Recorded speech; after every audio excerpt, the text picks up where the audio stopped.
Good morning. So I'm excited to bring you a 6-week interview series with one of the most famous men in history. It's a retrospective of his life.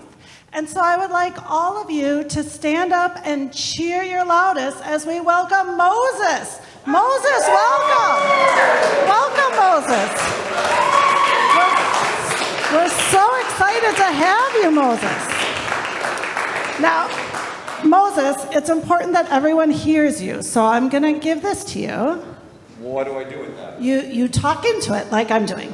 Like this? Oh, yes. Wow, that's really loud. It reminds me of that time God talked to me through the bush.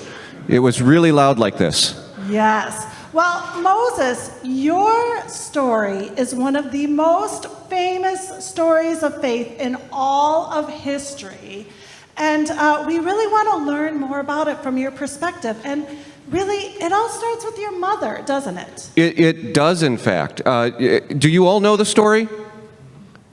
Sort of? Somebody does? Well, let me tell you what I remember, right? So my people, some of us were called Hebrews, other people called us Israelites. But the problem was we were all in Egypt and we were slaves. That does not sound good. No, we were slaves of Pharaoh, who was like the king of Egypt. Okay. And he made us make bricks and build houses and work in the fields, all kinds of hard labor.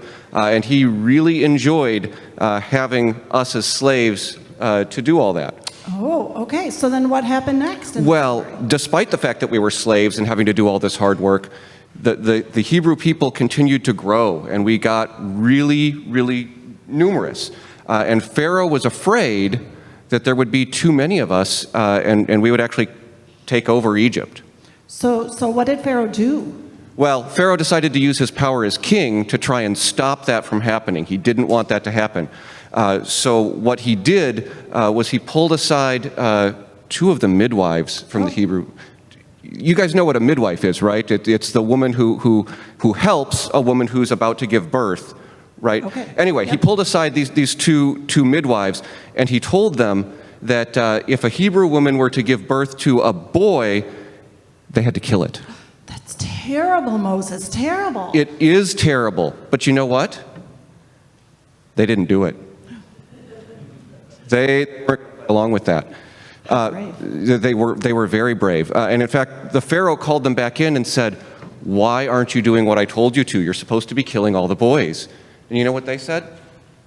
They told Pharaoh that the Hebrew women were just too strong. They didn't bother to call a midwife when they were going to give birth. So as midwives, they had no idea boys were being born. They could do nothing about it. Good for them. Good for them. Yes, very good for them. But Pharaoh wasn't going to give up that easily. Oh. So he decided to tell everybody that any young Hebrew boy had to be killed. That's horrible. Yes, Horrible. yes, absolutely horrible. Mm-hmm. But there was one mother who decided that she could do something, that she could save her baby boy. Tell us. So this mother, a very, very special woman, she gave birth to her boy, and she kept him hidden for a little while. But then she decided that he was getting too big, and she couldn't keep him hidden any longer. So what she did is she built a basket. And then she covered it in tar so that it was waterproof.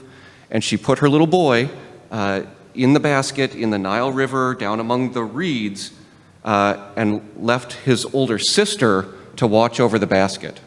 Okay, so what happened next then? Well, she was pretty smart about where she put the basket. And it was where the Pharaoh's daughter took her daily walk. Okay. So Pharaoh's daughter comes walking by and sees the basket in the river. Opens it up, sees that there's a baby boy in there. Now, Pharaoh's daughter was no fool. She kind of knew what was going on. She figured this was a Hebrew boy, but she took pity on him. Okay. And at that moment, the baby's sister kind of came out of hiding and said, "Hey, if you want, I can go find a Hebrew woman to take care of this baby for you." And Pharaoh's daughter said, "Yeah, that'd be kind of nice." All right, So you know what the girl did? What happened? The girl went and got her mother, which, remember, is the baby boy's mother too. And Pharaoh's daughter said, "Hey, why don't you take care of this baby until he's old enough to come and live with me in the palace? That's a great story. And how did this story end up then? Well, so the baby's mother got to spend more time with the baby, Okay. raising him up until Yeah. he grew up. And eventually, he grew up to the point where he was old enough to go into the palace and be adopted by the Pharaoh's daughter. Nice. And when she adopted him, she named him Moses. What a fantastic birth story, Moses. You know, most of us are lucky enough to have one caring woman in our lives, and you had several. Four Yeah. really important I women. did not realize that your story was truly a story of bravery, of historical women, and how they stood up.